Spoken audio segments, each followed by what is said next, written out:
बिहार में दलितों की नहीं सुनते नीतीश। नमस्कार, जी न्यूज पर आप सभी का स्वागत है। आपके साथ मैं हूं पूर्णिमा मिश्रा और ये हम इसलिए कह रहे हैं क्योंकि बिहार में कल स्कॉलरशिप की मांग कर रहे दलित छात्रों की पिटाई हुई थी और इसके बाद कई ऐसे छात्र जिन्हें अस्पताल में भर्ती कराना पड़ा। नीतीश सरकार की ऐसी कार्रवाई के बाद आज एनडीए विधायकों ने बिहार विधानसभा में हंगामा किया। एनडीए के विधायक वेल में आए, सीपीआई एमएल के विधायक महबूब आलम वेल में ही बेहोश हो गए। हंगामे के बाद सदन को 2 बजे तक के लिए स्थगित करना पड़ा और इसके बाद एनडीए के सभी विधायक सदन के बाहर धरने पर बैठ गए। पुलिस ने लाठीचार्ज किया था उन छात्रों पर, उन दलित छात्रों पर जो एससी एसटी स्कॉलरशिप घोटाले को लेकर अपना विरोध जताने के लिए विधानसभा घेराव का रुख कर रहे थे।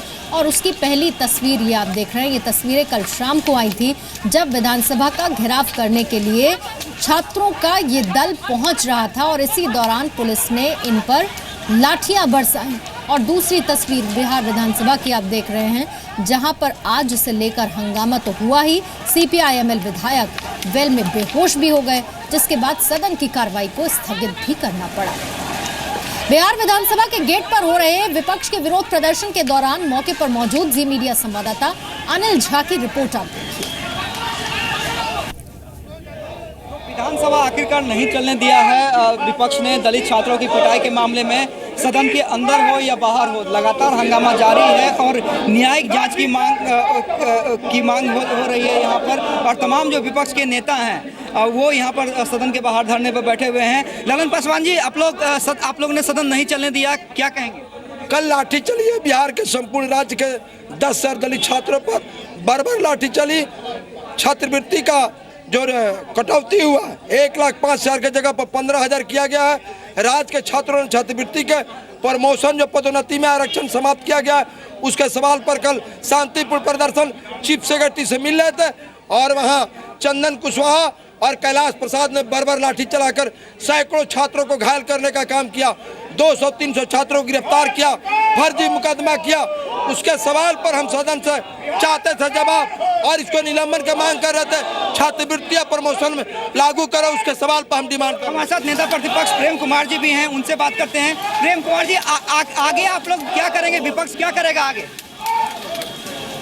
एनडीए गठबंधन विधानसभा में कार्य स्थगन प्रस्ताव लाया था और करके महादलित छात्रों पर जो लाठीचार्ज किया गया था, उनका जो मांग था उनके समर्थन में और लाठीचार्ज की न्यायिक जांच को लेकर जब हम लोग मांग कर रहे थे तो सरकार के इशारे पर विधानसभा की कार्यवाही को स्थगित किया जाता है। और साथ ही साथ अब कहना चाहते हैं हम बैठेंगे नहीं, महादलितों के अधिकार पर उनको न्याय दिलाने के लिए और लाठीचार्ज घटना को लेकर हम जन जन तक जाएंगे। जब तक उनका मांग नहीं पूरा होता है हमारा संघर्ष जारी है और आगे भी जारी रहेगा। आप देख सकते हैं कि जो विपक्ष के तमाम नेता हैं वो धरने पर बैठे हुए हैं, लगातार जो है वो कार्रवाई की मांग कर रहे हैं। दोषी पुलिसकर्मियों पर न्यायिक जांच की मांग हो रही है, साथ ही छात्रवृत्ति बढ़ाने की बात हो रही है और तमाम जो प्रदर्शन है आप देख सकते हैं सदन नहीं चलने दिया है विपक्ष के नेताओं ने और सदन के बाहर भी लगातार प्रदर्शन जारी है। कैमरा पर्सन सिंधु मनीष के साथ अमित झा, जी मीडिया, पटना। और इस रिपोर्ट के साथ आप ये भी जान लीजिए कि बिहार में नाराज दलितों की इन छात्रों की मांग क्या है, जिसे लेकर ये विधानसभा का घेराव करने के लिए जा रहे थे। बिहार सरकार ने दलित छात्रों की स्कॉलरशिप में कटौती का ऐलान किया है। पोस्ट मैट्रिक छात्रवृत्ति को 1,05,000 से घटाकर 15,000 कर दिया गया। राज्य सरकार की तरफ से प्रमोशन में आरक्षण खत्म किए जाने का फैसला भी किया गया। छात्र नाराज हैं। दलित छात्रों ने सभी जिलों में कल्याण छात्रावास की भी मांग की है। बीते दिनों बिहार में दलितों के खिलाफ अपराध के मामले भी दलितों की नाराजगी का मुख्य मुद्दा है और इन्हीं मांगों के साथ दलित छात्र अपना प्रदर्शन करने के लिए पहुंचे थे, विरोध जताने के लिए पहुंचे थे, जिस दौरान पुलिस ने उन पर लाठियां बरसाई। केंद्रीय मंत्री अनुप्रिया पटेल ने पटना में दलितों पर हुए लाठीचार्ज को लेकर सवाल उठाए और मुख्यमंत्री नीतीश कुमार को कटघरे में खड़ा कर दिया।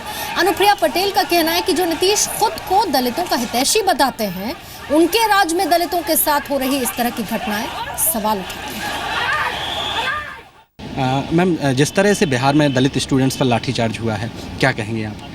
देखिए, सामाजिक न्याय की विचारधारा और दलित उत्पीड़न को लेकर सबसे ज़्यादा शोर यदि कोई मचाते हैं तो स्वयं नीतीश कुमार जी और उनकी पार्टी के लोग मचाते हैं। तो आज मेरे ख्याल से वो सबके सामने जवाबदेह हैं कि आखिर उनके अपने राज्य में, उनकी अपनी सरकार में ऐसी घटना क्यों हुई। छात्र यदि प्रदर्शन कर रहे हैं तो निश्चित रूप से लोकतंत्र में उनका अधिकार है अपनी आवाज़ उठाना, और यदि ऐसा करते हुए वो उग्र हो जाते हैं तो छात्रों को विशेषकर से नियंत्रित करने के लिए बहुत से अलग किस्म के तरीके भी होते हैं। पानी की बौछार की जा सकती है, आंसू गैस के गोले छोड़े जा सकते हैं, लेकिन लाठी चार्ज करना, ये बर्बरता दिखाना, ये मुझे लगता है छात्रों के साथ उचित व्यवहार नहीं है। आपको लगता है कि जो नीतीश कुमार दलित चिल्लाते हैं कि दलितों के हितैषी हैं वो, अब उनकी सरकार, उनकी पुलिस जब कर रही है तो उनको जिम्मेदारी लेनी चाहिए? देखिए, इस पूरी घटना की जिम्मेदारी तो उन्हें लेनी ही पड़ेगी, क्योंकि ये तो उनकी नैतिक जिम्मेदारी है। उनके राज्य में, उनकी सरकार में यदि इस प्रकार की बर्बरता हो रही है छात्रों के साथ, तो निश्चित रूप से वो जवाबदेह हैं। और साथ ही इस पूरे प्रकरण की जांच भी होनी चाहिए कि आखिर किसके आदेश पे ये लाठीचार्ज किया गया, और कई और विकल्प हो सकते थे, उनको क्यों नहीं अपनाया गया। ऊना गई, गुजरात गई हैं दलित के मसले पर, आपको लगता है कि उनको बिहार भी अब जाकर दिखाना चाहिए दलित छात्रों का सब? मायावती जी को क्या करना चाहिए और क्या नहीं करना चाहिए, इस पर मैं कोई टिप्पणी नहीं करूंगी। मैं सिर्फ इतना ही कहना चाहती हूँ कि दलित भी इसी समाज का हिस्सा हैं, इसी राष्ट्र के नागरिक हैं, और जिस प्रकार से ये घटनाएं हो रही हैं ये बहुत ही शर्मनाक है, और हमें ज़्यादा संवेदनशील होने की ज़रूरत है, और विशेषकर से राजनीतिक लोगों को ज़्यादा संवेदनशील होने की ज़रूरत है कि इस प्रकार की घटनाओं पर रोक लगाने के लिए हम जो प्रबंध कर सकते हैं वो हम करें। बीजेपी नेता विनय कटियार दलितों के साथ हुई लाठीचार्ज जैसी घटनाओं के लिए नीतीश सरकार को जिम्मेदार मानते हैं। ये राजनीति होती रहती है, क्या कारण है, क्यों लाठीचार्ज हुआ है, ये इस पर विचार करना चाहिए। और कहीं कोई घटना अगर घटित हो जाती है तो उसको राजनीतिक रंग देना ये किसी भी प्रकार से ठीक नहीं है। ऊना में जो भी हुआ उसको राजनीतिक रंग ज़्यादा दिया जा रहा है, और उससे कोई बड़ा लाभ होने वाला नहीं है। उससे लोगों को लगता है गुजरात है, उत्तर प्रदेश है, मायावती कोई वोट प्राप्त कर लेंगी, ऐसा कुछ नहीं होने वाला है। हाँ, तो नीतीश कुमार की जिम्मेदारी है, उसको देखें वो क्या हुआ है। और मैं समझता हूँ ये हर प्रदेश की समस्या है, कहीं न कहीं हर प्रदेश के अंदर कुछ न कुछ होता रहता है, लेकिन उसको राजनीतिक रंग नहीं देना चाहिए। राजनीतिक जो रंग देते हैं उनकी मानसिकता ठीक नहीं। अंतिम सवाल, मायावती की यात्रा को आप किस तरह से देखते हैं? सिर्फ सियासत है? नहीं, वो सियासत है, पूरी तरह से राजनीतिक रंग है। ट्विस्ट कर रही हैं वो, यहाँ संसद से लेकर के और बाहर तक केवल उनको उत्तर प्रदेश के चुनाव देखने के कारण से इस प्रकार का सब वो बोल रही है, और कोई कारण नहीं है। और सीधा हम इस वक्त पटना का रुख कर लेते हैं। मेरे सहयोगी ब्रजेश मिश्रा इस वक्त ज्यादा जानकारी के साथ मौजूद हैं। ब्रजेश, आज विधानसभा में इस मसले को लेकर क्या हुआ? देखिए, सुबह से ही एनडीए के नेताओं ने अपनी रणनीति साफ कर दी थी कि उन्होंने साफ कह दिया था कि विधानसभा की कार्रवाई वो नहीं होने देंगे, और जब तक कि यहाँ पे उनकी मांगें नहीं मानी जाती है। और एनडीए की मांग है कि इस पूरे मामले की, जितने भी दलित छात्रों की पिटाई हुई है, उस मामले की न्यायिक जांच हो, और जो छात्रवृत्ति में कटौती की गई है और जो दलित छात्रों की मांग है उसको सरकार माने। और उसको लगातार सुबह से ही धरना प्रदर्शन शुरू हो गया था, विधानसभा के अंदर और विधानसभा के बाहर। और जिस तरीके से वहाँ पे सदन के अंदर विधायकों से जो सदन के अंदर बेल में आकर धरने पर बैठ गए थे, उनके साथ धक्का मुक्की की गई मार्शल के द्वारा। और उसी धक्का मुक्की के दौरान एक विधायक हैं सीपीआई एमएल के महबूब आलम, वो बेहोश हो गए और उनको बाहर निकाला गया और अस्पताल भेजा गया। तो कुल मिलाकर अब 2 बजे तक सदन स्थगित कर दिया गया है, पूर्णिमा, और 2 बजे के बाद कार्रवाई होगी। लेकिन एनडीए के नेताओं का साफ कहना है कि 2 बजे के बाद भी वो सदन की कार्रवाई नहीं होने देंगे। और इस मामले पर कल भी नीतीश कुमार का बयान आने वाला है, तो देखना होगा कि 2 बजे के बाद नीतीश कुमार का बयान आता है या नहीं। पूर्णिमा। ब्रजेश, लेकिन दलितों को लेकर नीतीश सरकार का क्या ये दोहरा रवैया है? कल तक का इंतजार क्यों? वैसे तो रिएक्शंस बहुत पहले आ जाते हैं, लेकिन क्या नीतीश सरकार के किसी भी मंत्री की तरफ से इस मामले पर अभी तक कोई प्रतिक्रिया नहीं आई है? देखिए पूर्णिमा, जो एनडीए के नेता हैं बार बार यही सवाल उठा रहे हैं कि क्या जो बीजेपी शासित प्रदेश हैं, खासकर गुजरात है, मध्य प्रदेश है, राजस्थान है, वहाँ के दलित हैं और बिहार के दलित क्या दलित नहीं हैं? ये एक बड़ा सवाल है, क्योंकि गुजरात में घटनाएं होती हैं, मध्य प्रदेश में घटनाएं होती हैं, झारखंड में होती हैं।